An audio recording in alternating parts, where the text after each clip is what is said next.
Hello friends, my name is Pankaj Vaishnav and we are understanding our chapter 1 of 10th class, that is resources and development. तो पहले part में हमने क्या समझा था?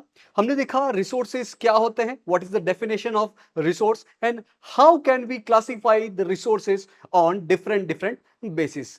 इन this part what we are going to understand कि हमें resource का डेवलपमेंट करना क्यों जरूरी है, लेकिन रिसोर्सेस का हम ह्यूमंस द्वारा इनडिस्क्रिमिनेट एक्सप्लॉइटेशन होने की वजह से बहुत सारी प्रॉब्लम्स हो रही है और बेसिकली एनवायरमेंटल प्रॉब्लम्स बहुत ज्यादा हो रही है. तो आज के पार्ट में हम जो भी चीज समझेंगे उससे अपनी कॉम्पिटेंसी क्या डेवलप होगी, हम समझ पाएंगे कि सस्टेनेबल डेवलपमेंट क्या होता है और सस्टेनेबल डेवलपमेंट क्यों बहुत ज्यादा जरूरी है. तो शुरू करते हैं और समझते हैं रिसोर्स डेवलपमेंट को. हमने समझा था कि रिसोर्स ह्यूमंस की नीड्स को सेटिस्फाई करते हैं.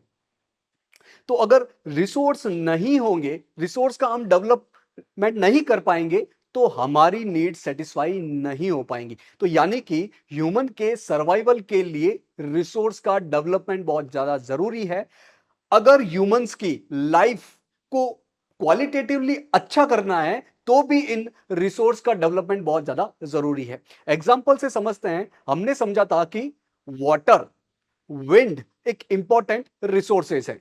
तो वाटर और विंड के बिना ह्यूमन सर्वाइवल पॉसिबल नहीं है, ह्यूमंस जिंदा नहीं रह सकते हैं. साथ ही हमने देखा था कि सॉइल भी एक रिसोर्स है और सॉइल पर हम बड़ी मात्रा में एग्रीकल्चर करते हैं, क्रॉप्स उगाते हैं और ये क्रॉप्स बेसिकली ह्यूमंस के खाने के ही काम आती है. इनसे हमें न्यूट्रिएंट्स मिलते हैं अलग अलग प्रकार के. तो अगर ह्यूमन की लाइफ की क्वालिटी को मेंटेन करना है तो हमें अलग अलग प्रकार के रिसोर्स का डेवलपमेंट करना बहुत ज्यादा जरूरी है. तो डेवलपमेंट ऑफ रिसोर्स क्यों जरूरी है? क्योंकि रिसोर्स जो है वो ह्यूमन सर्वाइवल के लिए वाइटल है, इंपॉर्टेंट है, कंपल्सरी है. साथ ही क्वालिटी ऑफ लाइफ, ह्यूमन के क्वालिटी ऑफ लाइफ को मेंटेन करने के लिए भी रिसोर्स का डेवलपमेंट होना बहुत ज्यादा जरूरी है. लेकिन ह्यूमंस ने इन रिसोर्सेस का बहुत ज्यादा एक्सप्लॉइटेशन किया है. क्यों किया है एक्सप्लॉइटेशन?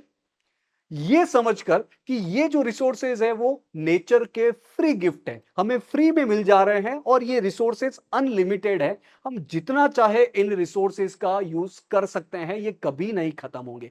तो ये सोचकर हमने इन रिसोर्सेज का इनडिस्क्रिमिनेट एक्सप्लॉइटेशन किया, जिसकी वजह से हमें बहुत सारी प्रॉब्लम फेस करनी पड़ रही है. कौन कौन सी प्रॉब्लम फेस करनी पड़ रही है? सबसे पहली है डिप्लीशन ऑफ रिसोर्स. ये रिसोर्स धीरे धीरे खत्म होते जा रहे हैं.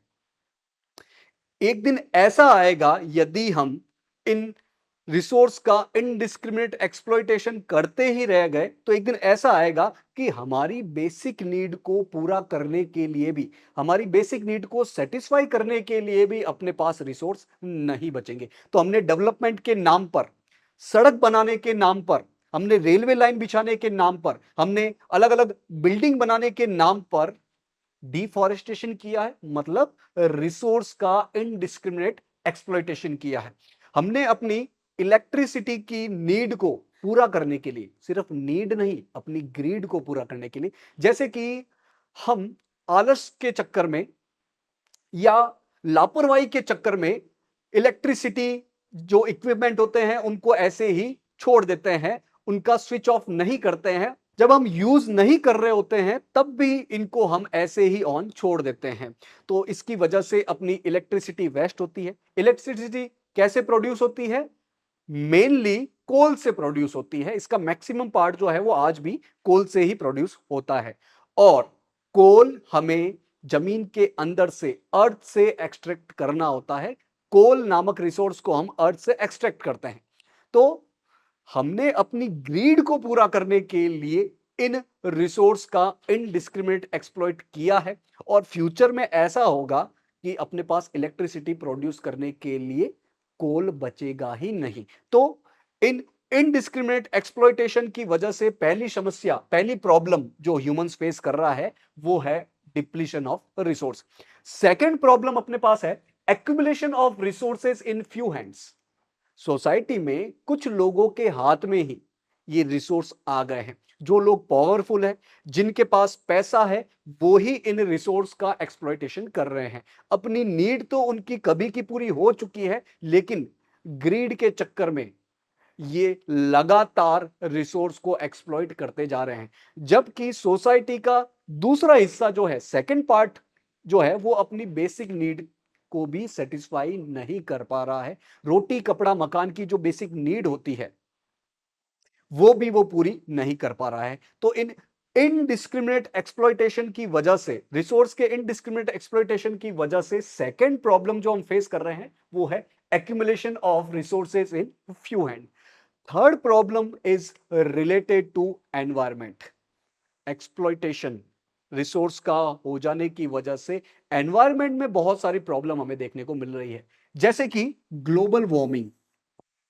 ग्लोबल वार्मिंग क्या होता है, एग्जाम्पल से समझिए कि हम अपनी ग्रिड के लिए या लापरवाही की वजह से बहुत ज्यादा इलेक्ट्रिसिटी का यूज कर रहे हैं। इलेक्ट्रिसिटी मैक्सिमम कोल से आ रही है।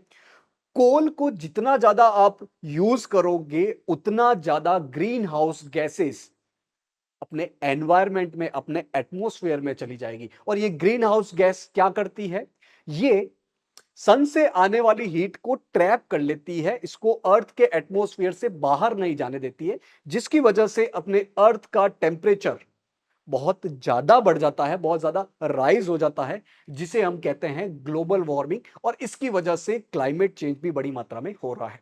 दूसरी एनवायरमेंटल प्रॉब्लम है ozone layer depletion.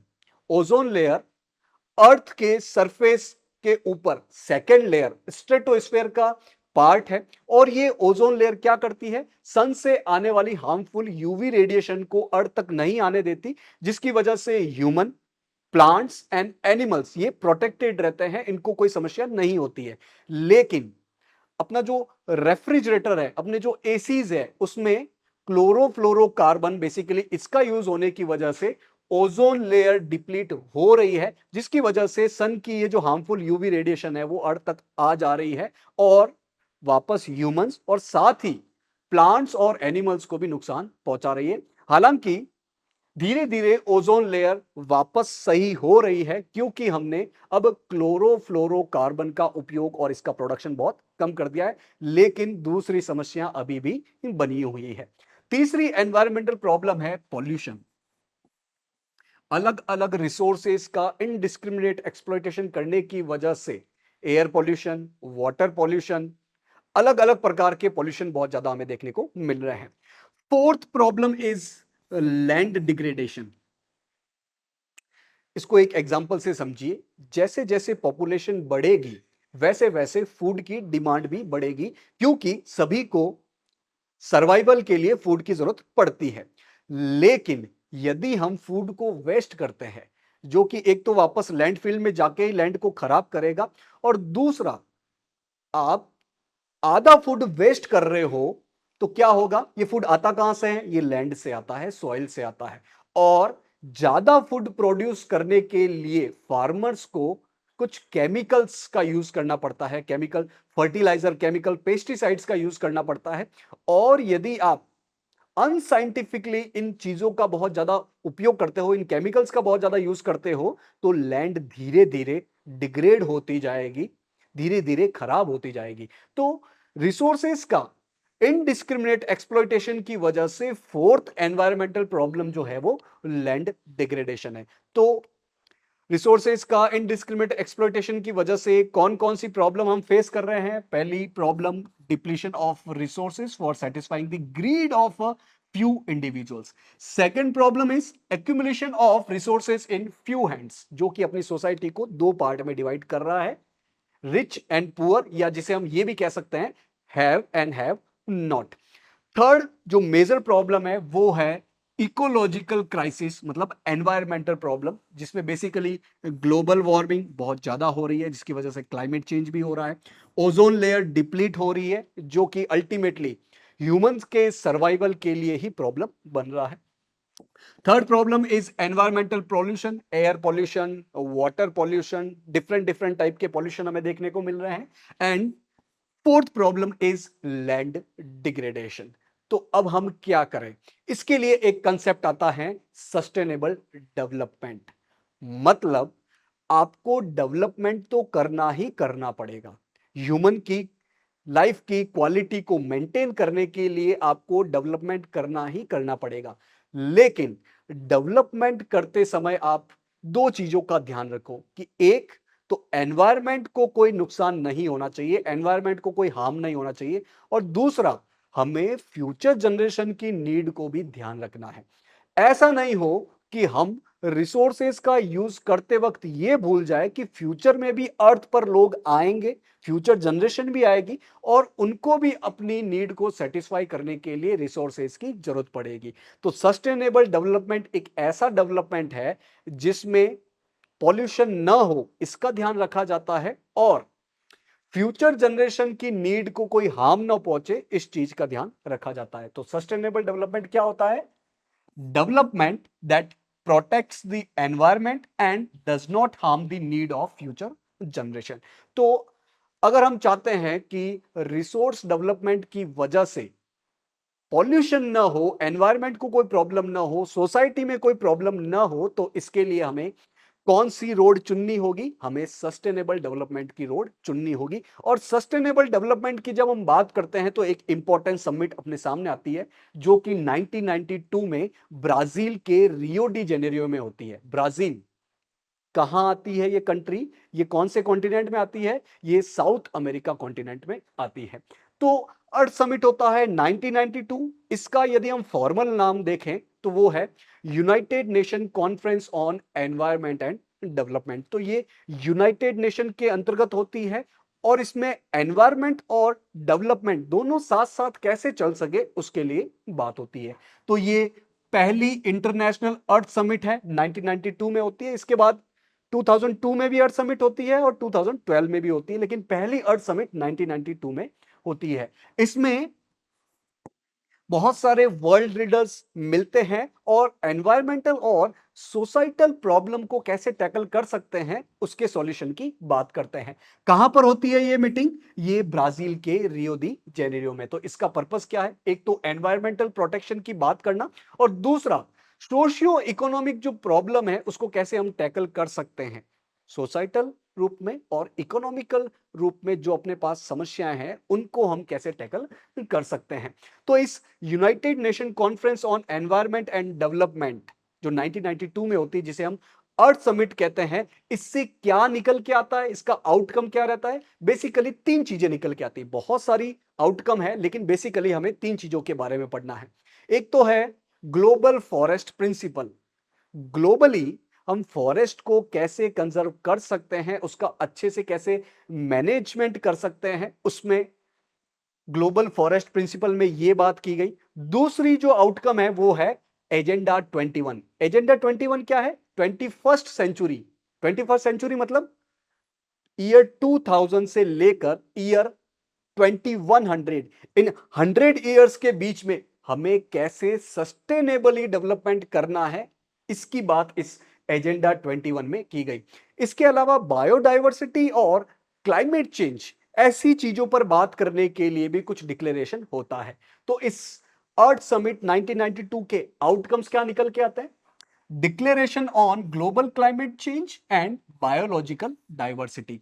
Biological diversity मतलब अलग अलग प्लांट्स का होना, प्लांट्स में अलग अलग डाइवर्सिटी होना, एनिमल्स में अलग अलग डाइवर्सिटी होना, इसे कहा जाता है बायोलॉजिकल डाइवर्सिटी, जो कि इकोलॉजिकल हेल्थ और ह्यूमन सर्वाइवल के लिए बहुत ज्यादा जरूरी है। तो हमें बायोलॉजिकल डाइवर्सिटी को भी प्रोटेक्ट करना है, इसको भी कंजर्व करना है। इसकी बात भी इस अर्थ समिट 1992 में होती है।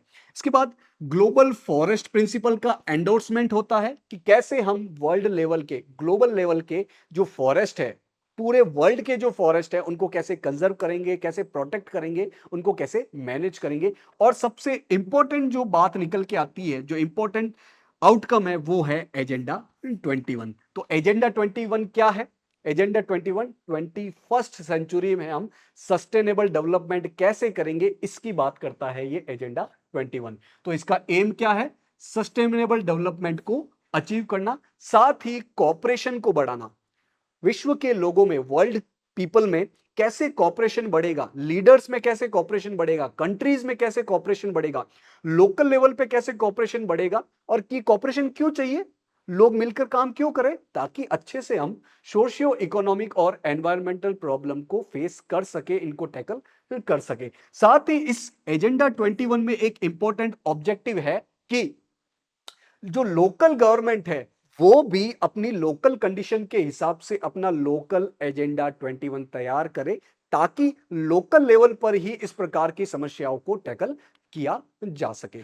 तो आज के इस सेशन में जो भी हमने पढ़ा उसका लर्निंग आउटकम क्या रहता है, हमने समझा कि रिसोर्स डेवलपमेंट क्यों जरूरी है, लेकिन रिसोर्स डेवलपमेंट के नाम पर हमने कैसे इन रिसोर्स का इनडिस्क्रिमिनेट एक्सप्लॉयटेशन किया है, जिसकी वजह से हमें बहुत सारी प्रॉब्लम्स फेस करनी पड़ रही है, जिसमें सबसे बड़ी प्रॉब्लम्स में से है एनवायरमेंटल प्रॉब्लम। और इन प्रॉब्लम्स को टैकल करने के लिए हमने प्रमुख रूप से अर्थ समिट 1992 को देखा, जो कि ब्राजील के रियो डी जेनेरियो में होता है। और इसके आउटकम्स क्या क्या निकलते हैं, बेसिकली ग्लोबल फॉरेस्ट प्रिंसिपल निकलता है, क्लाइमेट चेंज और बायोडाइवर्सिटी पर बात करने के लिए कुछ एंडोर्समेंट होते हैं, और सबसे इंपॉर्टेंट एजेंडा 21 निकलता है।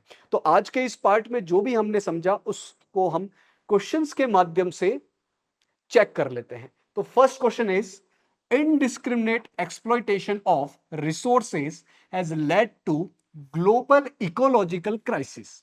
Which of the following is not associated to this statement? Question पूछ रहा है कि रिसोर्सेस का इनडिस्क्रिमिनेट एक्सप्लॉयटेशन की वजह से बहुत सारी ग्लोबल इकोलॉजिकल क्राइसिस हो रही है। हमें बताना है कि इन चार ऑप्शंस में से वो कौन सी ग्लोबल इकोलॉजिकल क्राइसिस नहीं है। A option is land degradation, B option is global warming, C option is environmental pollution, D option is ozone layer recovery. तो क्या लैंड डिग्रेडेशन एक इकोलॉजिकल क्राइसिस है? बिल्कुल है। बी ग्लोबल वार्मिंग, क्या यह इकोलॉजिकल क्राइसिस है? बिल्कुल है। सी एनवायरमेंटल पॉल्यूशन, क्या यह ग्लोबल इकोलॉजिकल क्राइसिस है? बिल्कुल है।